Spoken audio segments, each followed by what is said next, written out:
প্রাপ্য টাকার দাবিতে জলপাইগুড়ি পূর্ত দপ্তরের গেট আটকে বিক্ষোভ ঠিকাদারদের। ইলেকট্রিক্যাল এবং সিভিল বিভাগের ঠিকাদারদের দাবি, গত বিধানসভা ভোটে কাজের প্রায় 10 কোটি টাকা বকেয়া, আর আজ পর্যন্ত সেই টাকা তারা পায়নি। দপ্তরের আধিকারিকরা শুধু আশ্বাসই দিয়ে চলেছে। এবার বাধ্য হয়ে দপ্তরের গেট আটকে প্রায় 200 ঠিকাদার অবস্থানে বসলো। গত লোকসভা ভোটে, বিধানসভা ভোটে কেন্দ্রীয় বাহিনীর থাকার জায়গা করার কাজ করেছিল সিভিক এবং ইলেকট্রিকের ঠিকাদাররা, এবং সেই বকেয়া বিল বিভাগ মিলে প্রায় 10 কোটি টাকা। সেই টাকা পাচ্ছেন না ঠিকাদাররা, বরংবার দপ্তরের আধিকারিকদের বলেও মেলেনি টাকা, শুধু মিলেছে আশ্বাস। গত বছর এই টাকার দাবিতে দপ্তরের সামনে ধর্ণা আন্দোলন করেছিল ঠিকাদাররা। তাদের সেই সময় আশ্বাস দেওয়া হয়েছিল দ্রুত তাদের বকেয়া মিটিয়ে দেওয়া হবে। 1 বছর কেটে গেলেও আজ পর্যন্ত টাকা না মেলায় এবার দপ্তরের গেট আটকে বিক্ষোভ শুরু করলো ঠিকাদাররা।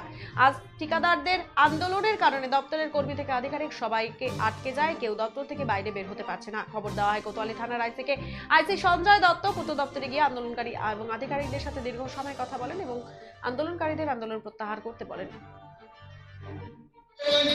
এরপরে আন্দোলনকারী দপ্তরের ইঞ্জিনিয়ার রাজীব সরকার আশ্বাস দেয়, আগামী সোমবার ঠিকাদারদের টাকা দেওয়ার কথা রয়েছে। সে কারণেই তিনি সোমবার পর্যন্ত সময় চেয়েছেন। গত বছরও আন্দোলনে বসেছিলেন, এবছর আবার আন্দোলনে, কেন সমস্যা মেটেনি?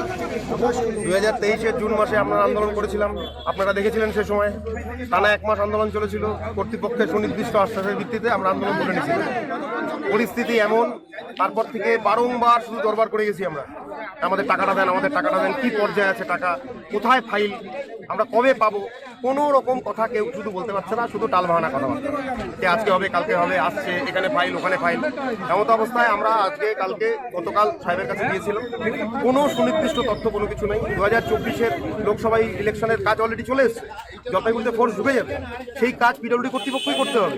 এবার পিডব্লিউডি কর্তৃপক্ষ তো আমাদেরকে ছাড়া কাউকে দিয়ে কাজ করাতে পারবে না।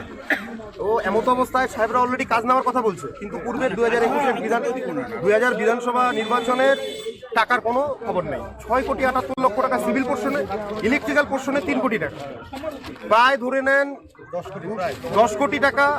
200 ঠিকাদার, তাদের 4 জন করে ধরেন 800। এই কি আশ্বাস দিলেন ওনাদের? সরকারি কাজ হচ্ছে, নিশ্চয়ই ওনারা টাকা পাবে। আচ্ছা, ওনারা দাবি করছেন দীর্ঘদিন ধরে পাচ্ছেন না টাকা। আন্দোলন কি প্রত্যাহার করতে বললেন?